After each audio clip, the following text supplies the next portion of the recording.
bonjour à tous et bravo à mon chouchou Joli Corbeau qui a gagné, qui s'est envolé dans la dernière ligne droite. Par contre, je tire les oreilles gentiment à ma petite Santorina en lui rappelant à Santorina ce que disait un célèbre entraîneur il y a bien longtemps: on peut rendre du poids mais on ne rend jamais de la distance, et se tenir dans les derniers et dans le dernier tournant au lieu de venir tout à l'extérieur, de replonger dans le peloton, ça veut dire qu'on se prend un mur. Seul Bourville dans le passe-muraille y arrivait et Santorina ne pouvait pas y arriver. Voilà, donc à revoir. Maintenant, ce mercredi, on va essayer de revoir enfin la tête du caissier. J'ai l'impression que le caissier, en ce moment, avec ses quintets difficiles, est parti en vacances. Le caissier doit être un juillettiste, donc allez-y doucement en ce moment. Et il y a plein d'autres courses, il y a plein d'autres réunions. Les quintets sont difficiles. Jouez parce que vous aimez jouer, mais jouez ailleurs sur les quintets en ce moment. Bon, pour ceux qui veulent encore, qui insistent, je vais vous aider. Pour moi, le 11 Hannibal Tuileries est un conquérant. C'est le petit champion de Bruno, mené par Mathieu Abrivard. C'est un cheval que j'ai toujours estimé. Et il devrait avoir un palmarès encore meilleur parce qu'il a vraiment un fond de très grande classe. Et donc ce 11, je le mets en tête. Maintenant, il va falloir battre les deux élèves de JMB.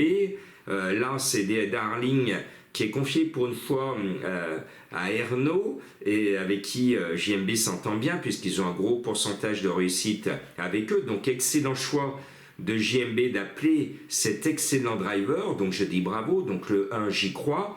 Et excellent choix pour JMB de choisir le jeune ouvrier sur la montante pour mener son deuxième sniper, le 8 In du Gers.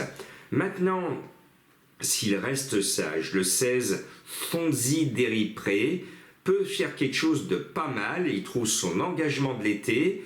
Il se heurte à des jeunes loups qui sont plus jeunes que lui, mais avec le talent d'un autre jeune loup, Alexandre Abrivard, eh bien, il doit se retrouver normalement dans la bataille finale. Et puis, Madame Colombo est comme moi. Elle aime Ghostbuster, le numéro 5, je suis obligé de le mettre. C'est un cheval que j'ai toujours mis. J'adore l'entraînement de Madame Raymond. Johan Le Bourgeois est en forme.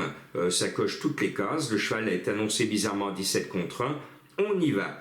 Après, le 10 Guinness d'Airfray, c'est un cheval qui est toujours frais. Et avec David Temin, l'animal me plaît beaucoup. Elle répète toutes ses courses en ce moment. Elle sera encore là tout à l'heure. Elle va disputer la 3, 4, 5e place. Elle a une toute première chance. Et puis le 15 Golderpay semble le meilleur des deux chenus au départ. Je ne pourrais pas mettre les deux. J'espère avoir fait le bon choix. J'ai préféré le 15 Golderpay aux 3 Girls de Bassière qui a une chance tout à fait régulière. Et puis le 4 Favori de Liton est un cheval que j'aime bien parce que je suis un fan de l'entraîneur de Zonette qui entraîne superbement bien.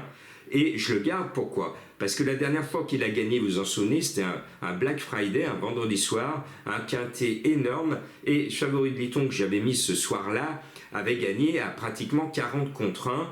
Donc comme il m'a donné raison à très grosse cote dans un quintet qui n'est pas si lointain, je me dois de rester fidèle à Favori de Liton. Maintenant, j'ai 2 chevaux mystères à vous faire découvrir. C'est un jeu que l'on pratique plus à Saint-Jean-de-Luz que sur l'hippodrome où il court, parce que là-bas, on n'y joue pas normalement. Et l'autre, eh bien, c'est l'adresse où l'on trouve tous les corsaires. C'est dans ce numéro de voix que vous allez trouver les corsaires. À vous de découvrir ces 2 chevaux mystères. Bon été à vous, bonnes vacances aux juilletistes et patience aux Haussiens.